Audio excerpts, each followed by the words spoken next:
Magandang araw po sa inyo lahat. Ito na naman ang inyong nag-iisang kamata at meron tayong pag-uusapan. Hindi naman siguro ito mahalaga kasi pag-uusapan lang natin ngayon tungkol dito sa lungsod ng Maynila. Grabe na. Grabe na ang init ng politika dito sa lungsod ng Maynila. Yung mga dati magkakakampi, yung mga dati magkakaalyado, magkakaibigan, ay magkakagalit na ngayon. Yung mga magkakaaway naman at saka yung mga nagpapalitan ng hindi magagandang salita nung nakaraan, ngayon magkakasama na. Ganyan po talaga pag politika siguro, di ba? Ganyan po talaga pag nasa mundo ka ng politika eh. Sa politika kasi, alam niyo wala tayong permanenteng kaibigan. Wala din tayong permanenteng kaaway. Lahat yan, halimbawa, kaaway kita ngayon. May mga taon, may mga araw na magiging magkaibigan tayo. At tayong dalawa na akala mo magkapatid ang turingan at akala mo magkakampi talaga, sa susunod tayo magiging mortal na mag-aaway. Ganun talaga ang mundo ng politika. Kaya halimbawa ko na lang dito sa lungsod ng Maynila. Ang nangyayari dito kay Yorme Isko at kaya Mayor Hani Lacuna. Alam naman po natin na sila ay talagang masaul pa sa magkapatid. At talagang ang tatay ni Mayor Hani Lacuna na si Danny Lacuna ay tinuring na tatay netong ni Yorme. Pero dumarating talagang pagkakataon na kinakailangan na isang tabi muna ang pagiging magkaibigan, magkapatid. Isang tabi muna, iisipin muna natin yung kapakanan ng mas nakakarami.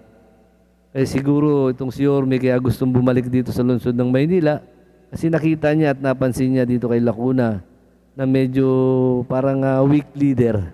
Diba? Parang mahina na hindi niya kayang talagang hawakan ng 100% itong lungsod ng Maynila at sundin lahat ng mga nagawa ni Yorme no nakaraan. Biruin mo mga nagawa ni Yorme nakaraan, dapat ang ginawa na lang sana ni Mayor Lacuna, ginawa niya itong guide para ipagpatuloy niya na lang. Pagpatuloy niya na lang yung ginawa ni Yorme noon, tapos dinagdagan niya na lang ng paunti-unti. Nakita niyo ba naman yung sinabi ni Mayor Lacuna nung unang araw nang nanalo siya, na dyan ka lang sa Gedli. Ngayon, ano na nangyari? Nasa Gedli nga siya. Yung mga, ang nagpasama kasi, yung mga nasa palibot ni Mayora, mga bubuyog ba, na sulsul na sulsul. Diba? Tandaan ninyo, wala naman kayo lahat niya sa mga pwesto nyo, sinaroroonan nyo ngayon, kung hindi rin dahil kay Yorme. Kaya nga sabihin ko sa inyo, kung nagmamalaki kayo at hindi kayo marunong tumanaw ng utang na loob, nasa sa inyo na yan. Pero tandaan nyo po, nakikita naman po natin, hindi naman po tayo bulag. Nakikita natin sa lahat po ng mga survey, sa lahat po ng pinupuntahan ni Yorme, tingnan nyo, dinadagsa ng mga tao. May panahon pa para tayo ay magkabati o kausapin natin. Ako po Mario, dahil alam naman po natin na ito sa pananaw ko lang, sa paningin ko lang itong mangyayaring eleksyon na ito parang formality na lang. Ayan, kung wala talagang lalaban kay Yorme na medyo matigas-tigas.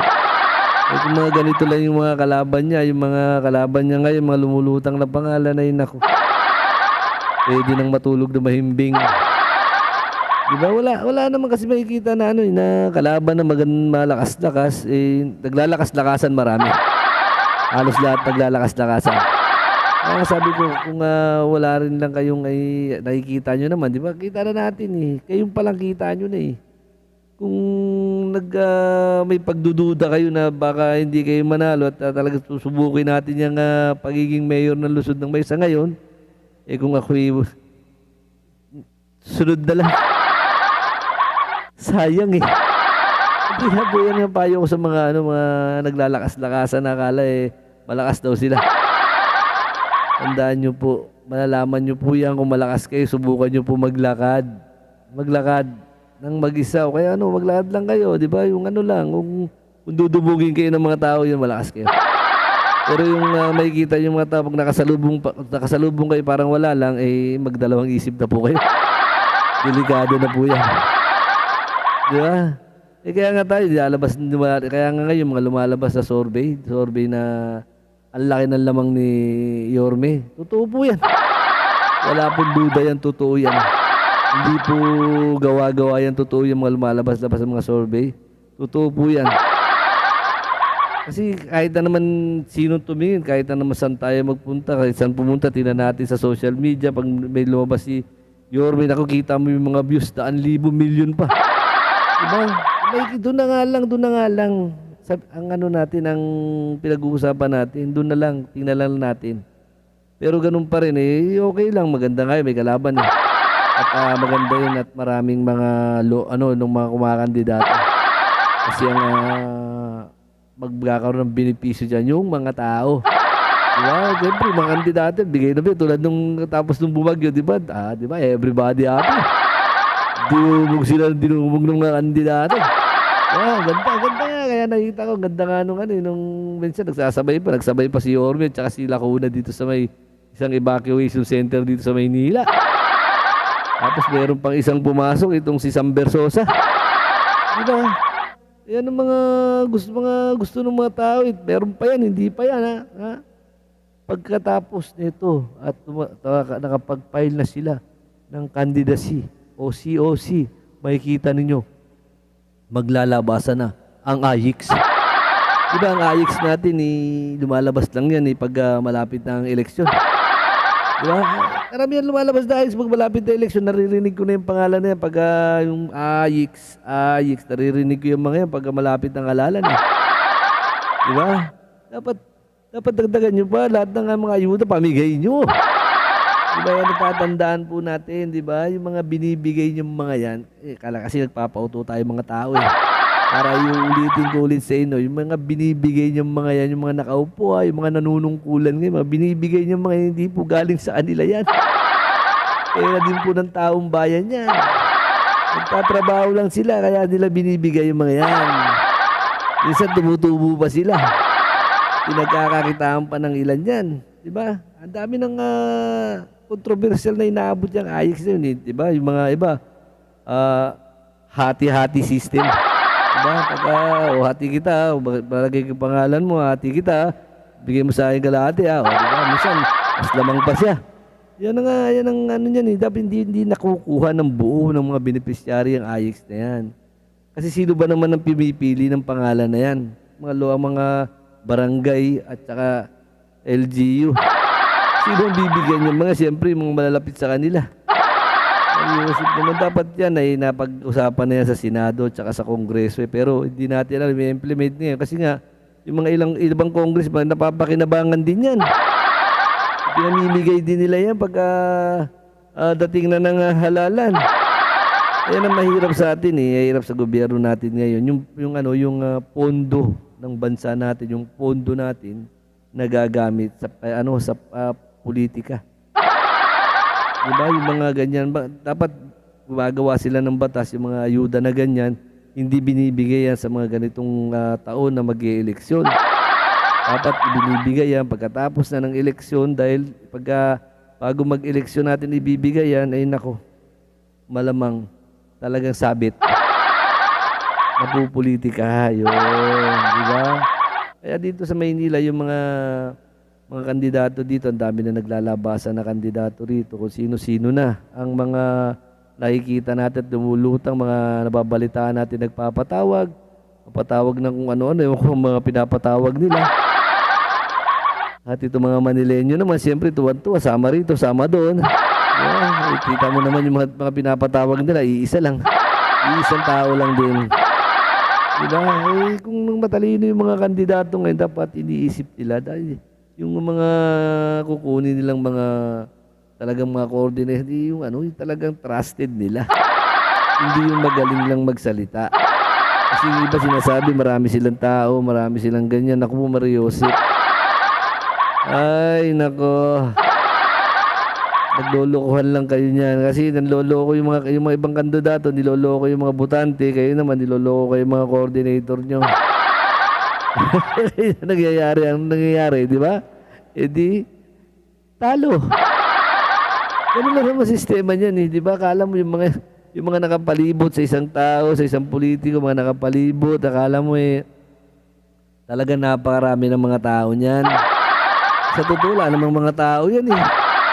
Di ba kaya lang naman sumasama yung mga tao sa kanila kasi nga, napangakuan na lang na bibigay sa inyo, magkakabigayan, kaya sama kayo sa amin. Ay yung mga tao, siyempre barilin yung maraming mahirap, madaling ko to, sama rin. Yeah, pero yung sasabihin na talagang tao nila, loyal na tao nila, naku po, wala po yan, hindi po totoo yan. Kaya yung mga kandidato, minsan sila yung nauuto, kaya yung mga kandidato nauuto, kapag nanalo sila, ginagubaganti. Diba? Yun ang ano yan eh, kasi pagka hindi mo ginawa yung mga ganyan, ewan ko ba dito minsan eh. Minsan ganun talaga eh. Ganun talaga dito sa Maynila. Kaya hindi natin may luluk-luk dito talaga yung mga talagang magaling at mahusay na pinuno. Hindi natin pagka wala kang pera, hindi ka maluluk-luk dito sa lungsod ng Maynila. Ayan ang tandaan po natin. Kasi dito sa lungsod ng Maynila, pagka tating ng halalang, kanya-kanya na, diba, dinidivide na ang mga tao kung kaninong kandidato na pupunta. Diba? Ayun na. Tapos, anong mangyayari, di ba? Magsisila-sila, magsisiraan. Kung nagsiraan sila, ikaw, wala namang ganyan yan, wala namang ganun yan eh. Di ba? Hanggang sa magkakaroon kayo ng away. At ayaw nyo gayahin si Kamatan, yung lingkod, di ba? Nandito lang, sa social media lang ako. Wala na akong pa kayo, mga tao natin sa original Mata ng Maynila, nandyan lang naman yan. Nasabi ko sa kanila, bahala kayo, sino napupusuan ninyo, doon kayo. Diba? Hindi ko sila pwedeng pilitin. Hindi sila pwedeng pilitin na ito ay boto nyo, ito ay boto nyo. Hindi. Kailangan nasa puso mo kung sino iboboto nila. Kung pipilitin mo kahit tao mo yan, pipilitin kita na ito ay boto mo, mali po yun. Diba? Kaya nga sa akin, dito na lang ako sa social media, pinapakinggan nila ako, pinanonood nila ako, kahit na konti lang minsan ng views, okay lang. Basta nasasabi ko yung mga gusto ko sabihin. Ayun lang po ang importante. Di ba? Sinasabi natin ngayon, pinapayuhan natin yung mga ibang kakandidato kasi sayang po effort. Alam naman po natin, mabigat ang laban ng mayor ng lungsod ng Maynila ngayon. Diyan sa dalawa na yan, kay Lacuna at Isko. Sasabayan pa natin. Ano may iyakis natin? Joseph, sasayang lang tayo. Pag walang lumaban na medyo mabigat-bigat dyan, ay wala na, tapos ng boxing.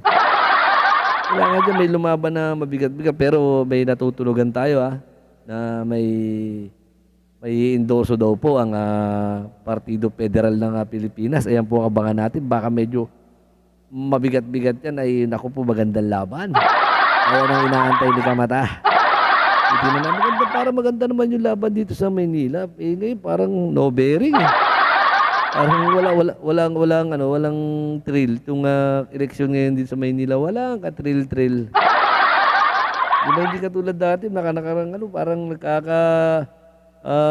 bangayan pa eh, di ba? Nakakaanuhan pa, pero ngayon, kahit na matulog na si Orbe, matulog, gumising na, tapos na ng eleksyon. Pupunta na lang siya ng City Hall ng Maynila. Yeah, ganun na lang gawin niya, pero yung sabi mo na magiging mabigat ang laban sa Maynila. Mario Joseph, kahit na sinong tao, ang tanungin natin, kung magiging mabigat ba ang laban sa Maynila. Siguro, sa isip lang mabigat kasi nga ang kalaban niya si Lacuna incumbent, tapos siya papasok, pero iba, Orme yan eh. Diba? Yan ang naisipin natin, kaya abangan na lang natin ngayon yung i-endorse ng Partido Federal ng Pilipinas. Kung talagang kaya bang tapatan o kaya bang talunin ito si Orme. Pero yung mga nagpaparamdam ngayon dito sa Maynila, naku po, tulog na lang tayo. Kita siya, ginagawa lang niya Orme, pakaway-kaway na lang, pakaway. Wala naman siyang kalaban na mabigat eh. Parang ang laban niyan, yung parang kandidato ka lang, parang wala kang kalaban, parang ganun lang. Diba kaya sinasabi natin na pagka ganyan ang laban, celebrate na natin yan. Kaya ngayon, ang nasabi ko sa inyo, yung mga iba dyan na nagagalit sa akin, naglalabas tayo ng mga survey, naglalabas na survey ang ating mga grupo.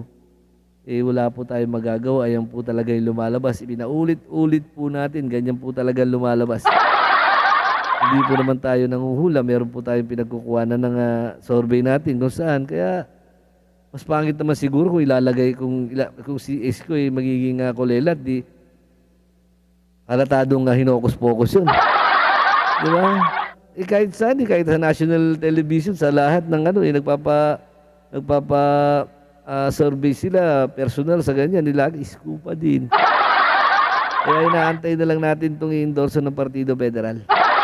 Medyo maganda-ganda to, kaya siguro, pero ngayon nagpalit ng tandem ng Vice Mayor si Yorme. Isung si Atienza, kapatid din siya ni Ali Atienza. Hindi rin po natin alam kung bakit nag-withdraw itong si Ali Atienza, pero ang alam ko tatakbo ata itong congressman ng 5th District. Hindi natin alam kung tatakbo siya, pero maganda siguro kasi nandiyan naman din yung kapatid niya, malakas din naman yun. Atienza, pag sinabi Atienza, malakas talaga yan. Kaya ganda rin ang tandem nila, di ba? Kaya sabi ko sa inyo kapag eleksyon dito sa Maynila talagang maganda at inaabangan ng marami. Ito, buong Pilipinas inaabangan itong halalan ng lungsod ng Maynila. Kaya aabangan din natin ito. Magandang araw po at God bless.